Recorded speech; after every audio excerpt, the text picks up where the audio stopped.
Hey folks, today we will talk about the Serbian mentality as it pertains to work.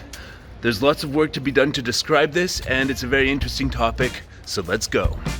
Belgrade beat, the pulse of the city. A lot of people will say, Eric, how can you generalize like that? People are different. And well, not everybody's gonna be like I describe in Serbia. There's lots of different mentalities here. But I'm gonna talk about the one that I view as the predominant mentality towards work in Serbia. And you'll see it everywhere around you when you're in places like Belgrade. Now, I'm actually not the first person to talk about such things. Over 100 years ago, a guy named Archibald Rice released a book called Chuti Serbi, which detailed lots of aspects about Serbian mentality and why he loves Serbian people so much, just like I do. So he did write a lot about Serbians and work ethic and all that stuff, and basically it's very similar to what you can notice today, almost as if in over 100 years things have stayed the same. Throughout the, wars and all that stuff, there's something in the Serbian mentality towards a lot of things that has stayed the same. So this video might attract a little bit of hate from people who don't like me putting my finger on the wound of why this country is so poor and why this country is suffering economically. And a lot of people want to blame, somebody else, some other nation, some other class of politicians, some other international group of people for making this country poor. But I think in addition to all that stuff, you have to look at the actual habits of people and how they work, and then you'll get a picture of, yeah, that does contribute to the economy and economic transactions and growth and all that stuff not going as well as it could if people were more responsible and more focused on business and getting things done. So this is going to be a deep dive into the Serbian mentality, and I think this will be most useful for people who are in Serbia and are Serbian, and they're interested in doing better and breaking the cycle in a lot of these habits and mentalities, and foreigners who are looking to work with Serbians and be here and make some sort of success in business. I'm going to give you a framework with which you can use to notice the things you see around you and to add words to what you perhaps have witnessed in the Serbian work mentality. So look for the pattern that it's always somebody else's fault. If someone's not successful in life, they'll blame someone else. Blame the politicians, blame other countries, blame other people, blame the economy itself. And this is something really important to look at when you're looking at individual empowerment, because blaming other people, well, it can be a thing. It's not a reason to give up. And the most successful people in life, they try different things and they fail a lot before they're successful. And basically, that's how we do it in the West as entrepreneurs and people in life and stuff like that. Whereas people here, they're very quick to give up the fight and just go back to doing nothing and sitting, in the cafe and stuff. If you meet somebody in a cafe in America, if you can, they're probably busy. But if you meet them, they'll probably tell you right off the bat what their profession is and what they do, because that's an integral part of their identity. Here, it's not the case. Here, work is something that you do so that you can be a person to enjoy your life, so that you can be somebody who makes some money so that you can enjoy life with your family and friends. And so work is less a part of people's identity here and basically more of a side thing to life. And it's not as important as having a nice family life and nice relationships with your friends and stuff like that. It's kind of like a side thing. So family life is very important to people in Serbia, and it pretty much goes above all. If you had a job and it was impinging on your ability to be a good father, brother, mother, daughter, whatever it is, well, you would probably quit that job if you have the Serbian mentality. And so family is really strong here. Whereas in the West, you would have lots of stories of people who kind of just alienated themselves from their family so they could succeed in life, because that's the value that is most cherished. Whereas here, it's not. It's all about the community and the people that you love the most and being good with them and being with them. Whereas in the West, it's all about you and your success. So it's a very different sort of focus, isn't it? And you need to understand that, and that's pretty much how people think here. So people tend to have an attitude towards work, which is, I'll just do my job, it'll be good enough. and it'll be good enough to give me what I need to enjoy my life with my family. So they go to the job and they follow the instructions and they bring themselves to work. And a lot of the time they're not really emotionally invested in it, and they'll just do their job, just follow orders, and just do the thing. So rather than, excelling, rather than trying really hard, rather than, trying to make lots of money, be really successful, they're just trying to do their job. They're just trying to get on with their life, make enough money to do that. And so there's kind of a little bit of an attitude of, why should I do more? Why should I go above and beyond? Why should I do more than is required of me? If you look at the way things are in the West, basically things are not like that. We're always trying harder, we're always doing more, and there's a stark difference there. And so you have this attitude, I'm just doing my job. Why should I help you? That's not my job to help you. Why should I go above and beyond? It is what it is, deal with it. It works both ways. You can have people who are really not helping you in a customer service situation. You can have people who are actually rude, but they're doing their job. They're following the instructions as they were told to them. Or the other way it can go is you're on the bus and you haven't paid for a ticket, and the controllers go on and the bus driver doesn't cooperate at all with them, and his job is just to drive the bus. And then the ticket controllers, their job is to check a certain number of people's tickets every day and see if they've paid. And if somebody hasn't paid, tell them that they need to give them their ID. But they're not allowed to actually, touch you or check your ID. So everyone's just doing their job, and you don't show any ID. You get off the bus driver keeps driving, and the ticket inspectors move on to the next sort of easy way that they can do their job. That's an example of the I'm just following my job mentality, and how it works if you want to not pay for the bus. So customer service here can range from absolutely wonderful to absolutely horrible. If people are enjoying helping you and really want to give you a great experience, they will. But if they're not feeling it for whatever reason, they will just do their job and say, okay, yep, fine, here's your food, or okay, yes, we will follow this procedure and all this stuff. So a lot of people from the West, where it's almost a requirement and it's almost expected that you're gonna turn it on. You're gonna turn it on to make people happy and give that sort of fake American smile and sort of just say, how can I help you today?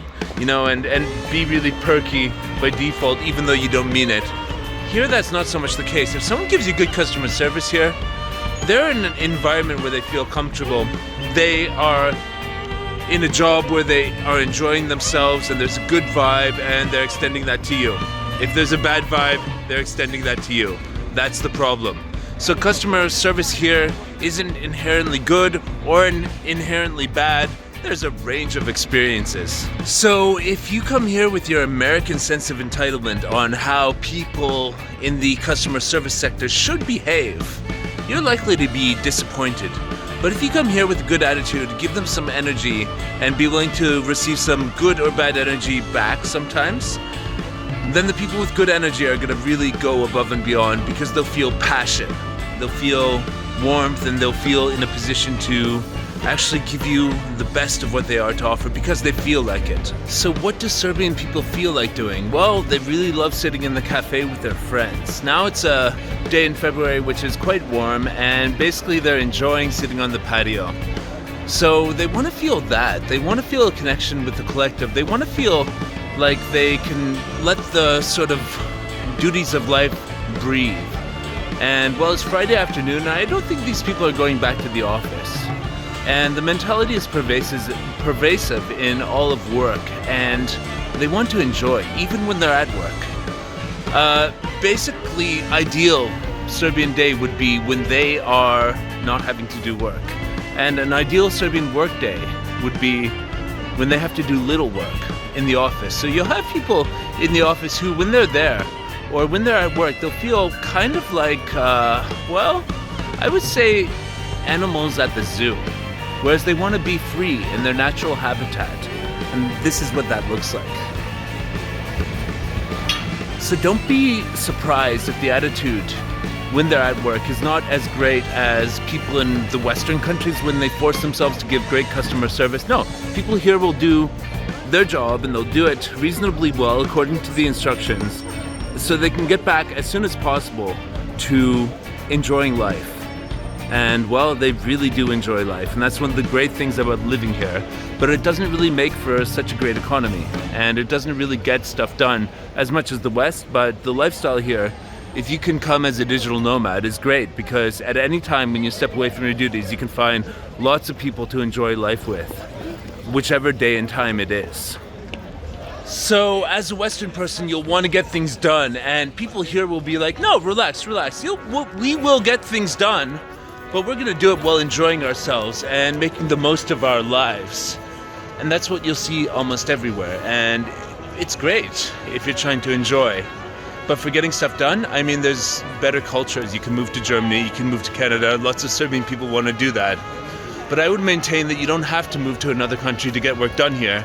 You just need to focus, and you just need to tune out the noise and maybe not go out with people when you should be working, and not kind of let the focus waver in the name of enjoying, which a lot of people will do here, and a lot of people make their priority to enjoy. So maybe don't relax all the time if you're here as a foreigner, and maybe just balance the pleasures of life, which are abundant here, with actually excelling in what you do and inspiring Serbian people to excel at what they do. So if you can get Serbian people to enjoy what they do and feel passion for that, then this is one of the best techniques to get Serbs on your side to do great work. I mean, whether it's selling rakia on the street here on Skadarlia, or anything related in the food industry, tends to go really well because they feel a passion for, getting things done, and they feel that their work is not just work, but it's fun. And so the most important thing would be to invest them in feeling a part of something, feeling a part of greatness, and feeling a part of really helping people, giving great hospitality and stuff like that. And then I think that Serbian people will excel. Serbian people will be your best workers if you make them feel like their work actually means something. The food industry is a great example, because basically great food, everybody knows it. And if you can train people how to be a part of that, then you'll have something great, and it will be easy to succeed in producing something great, because people will be on your side, a member of your team, and they'll really feel a part of something. But where you find Serbian people working in an environment where they don't feel passion for their work, in the public sector, for example, then don't be surprised if the customer service or the way that they serve you, the person who's keeping them from relaxing and enjoying well at work, is rather bad. But, well, that's just how it is here, and that's how people are here, and you can't change it, so you might as well embrace it and deal with it. But you can get some of the best experiences where people are feeling passion, and some of the worst experiences where people are not feeling passion and are just stuck in the grind of being at that work. And it's the same anywhere, but I think it's amplified here in Serbia. So passion is the overriding principle, and that's why people prefer to do work with their friends. And it doesn't really help the economy that everyone's doing work with their friends, making deals with their friends, and only doing hard work when it is for their friends or people that they know are connections. I wanted to say corruption, but I said connections, but this is the root of corruption. This is why people, favor their friends and actually bend the rules for their friends, because this is the Balkans, folks. Rules are really easy to bend here. Enforcement is here and there, but not always there. And basically, you can work according to your passion with your friends. And if you're a government employee, you will actually work to benefit your friends and sort of put your friends in positions that support you. And it's one big happy family whenever possible. And bureaucracy is kind of miserable because people are there to look out for their family. And people are there to make enough money so they can fuck off from work and go and enjoy life in a cafe. And so basically, friends come first. And that's a good value to have in life. But it does get in the way of careers being successful. It does get in the way of systems functioning smoothly. it does get in the way of a certain amount of social progress, and I want you to think about that because it's very important to understand these things, what's good about them, what's bad about them, and all of these mentalities that I'm talking about in this video. Basically, it's very important to think about what's good, what's bad, and what is the way forward, and what is the way to get this country out of, being one of the poorest countries in Europe. And it's definitely working a little harder. It's making systems that actually produce abundance rather than, just enough. A system that produces abundance for you and your family. Even if you have to sacrifice some family time, even if you have to sacrifice some, pleasure in order to work a little harder and push through those walls and get some success, your family is going to be ultimately a lot happier if you're a successful person and you've got lots of money rather than all of the problems that come with scraping by on a 3-digit per month euro salary. So think about that. And I hope this is one of the key insights in the video, is that maybe work a little harder and spend a bit less time trying to relax and enjoy when at work. And I'm all for having at least one day a week, Sunday, to just relax and do nothing and not have any plans or obligations to anybody. But when you commit to something, you should do it. And when you actually decide to make a contract or something like that with some other person, you should follow it and live by it and make that one of your core values, because then you'll be ahead of a lot of people who just talk. Yeah, we can do this. Yeah, we can do that. And then when you actually want them to deliver, they fail. Why? Because they're with their family, because their mother called them, because, they have to go, and whatever the reason is, an excuse why they will not come through with their word. So think about that. So yeah, it can be really hard to find good and reliable people here who will show up and do a service consistently. And if you find people like that, really treat them well. Be their friends, because they need that. And also be somebody who's always paying them, not like trying to, stiff them on, negotiate down the price and all that stuff. If you find good people here, treat them well and give them a situation where they can actually thrive. Because, I've hired a lot of people to do various tasks here in Serbia, such as a good example would be a cleaning lady for my apartment, to have somebody come regularly and do what needs to be done to clean the stuff. Because I'm not the sort of person who really enjoys cleaning, cleaning my apartment and stuff like that. I'd rather have somebody else just come and, wipe all that stuff away. And to find somebody who's willing to come and put in a decent effort consistently, like every 2 weeks or whatever, it's hard because people have all sorts of distractions here that will keep them from doing good work. And even when you do get them, it's hard to even tell them to work a little bit harder. Yeah, go a little bit deeper behind the toilet and clean that little bit of dirt, because they don't really feel a passion for their work. They're doing it because it pays money, and that's it. One thing to watch out for is the meister mentality. This means that people in Serbia are meisters at doing things well, apparently. But there was a study in 2005 that actually dictated that Serbian people have the highest self-esteem in the world. And this means that, there's a couple things here.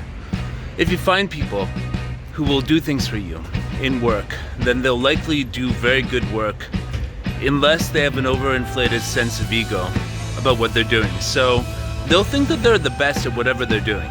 They will think that they're amazing at whatever they are setting out to do. And somebody who's, for example, doing home renovations will actually be incompetent, but they'll think they're doing a great job.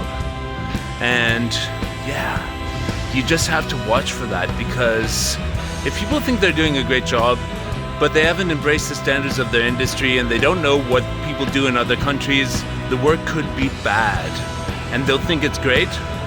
And if something's wrong, they'll blame anybody but themselves for why it's wrong. Or they'll be like, it is what it is, man. Just deal with it. And so the meister mentality is something where Serbian people will think that they're better than they actually are at things. And it can really be a disadvantage here, despite the fact that high self-esteem will actually mean that people do a good job in a lot of situations. In the situations where they don't, it can really be a bad result. And then there's the academic thing where people go to school and they learn stuff and they believe that because they have a piece of paper that says they're an expert in that thing, they're actually an expert. Whereas in other countries, there's many more standards and controls that people are subjected to. I'm not saying there's an absence of that here. There's lots of standards and controls, and there's lots of rules that people here don't follow. And people in Serbia tend to think that if they go to school and become an expert in something, that they deserve a job, they deserve success. And that tends to not be the case because, well, you know, the world doesn't work like that. The economy doesn't work like that. There's not an infinite demand for people who have a degree in something and succeed in going through school. It doesn't actually translate to the real world, but people here will feel that it should. And maybe in the times of Yugoslavia, it did, but we're not living in those times now. And so not getting work done is okay here because, well, you live for today and we'll see about tomorrow. And, well, companies even behave like this. Companies will pay late, tell you they'll do something and not, and they won't feel bad about it. And that's one of the problems, you know. If I actually say I'm going to do something and I don't actually deliver, I feel bad about it. But a lot of Serbian people, they'll be fine with it. And, well, you'll see what kind of result that brings when you're trying to get things done, because it's not good. It's not good, folks. The best advice I would give for entrepreneurs here is ensure that you're getting money from the outside and you're hiring the most talented people, filtering a lot, and motivating them and making them a part of your team, making them feel like they're a part of something and that they're valid and they're valued and all that sort of stuff. And if you do that, you can have a really good vibe with your Serbian team if they're inspired. People here will do great work and it will be better than, you know, a lot of countries where the standards are different. I don't know how to tell you, but Serbian people need to be inspired. They need to be your friend if you're working with them. And it will be actually a lot better if you make a good sort of collective vibe and bring them on board on your mission and not just rely, hey, you do this, I pay you. Because Serbian people are not really motivated by money like a lot of people in other countries. And what would my message be to Serbian people who want to be successful, who want to actually make a future in this country without moving to places like Germany? Because moving to Germany, you'll have their standards and you'll be forced into that. But you can do that here. You just have to cut out the noise. You just need to actually realize that this country has varying standards and you need to constantly better your standards, referencing to an international sort of way of looking at things rather than just how things are here and how people are here. You need to be better, more efficient and all that stuff if you're going to move your life here. And people here respect that. They respect when people deliver a good result on time, as agreed. And you can draw inspiration from more successful countries. And if you can make money here, your life is great. If you can earn enough to live a great life here, Serbia is amazing, guys. You just need to know a few things, actually, about the mentality here of people, and the mentality that might be holding you back in your life, and the mentality that might be holding your friends back in your life. And try to gravitate towards people who are successful, hardworking, and are actually delivering on what they say and living their word and stuff like that. That's my advice, actually. So, what do you think, guys? What do you think in the comments? Have I got some things wrong? Have I got some things right? I've lived here for a long time, but I never actually earned money in the local economy. And that's because I don't trust it. I trust more the Western economies in Canada and the United States and United Kingdom, where I'm able to actually work with these people with my virtues that I've established in my life, my work ethic, and get money that's sent to Serbia so I can live a life of passion, like people here do so well. So what do you think in the comments? Thanks for watching this video on Belgrade Beat, Serbian Mentality Insights. Tell me what is the Serbian mentality issue you would like to see me talk about next, and thanks for watching, and take care, guys. Bye now.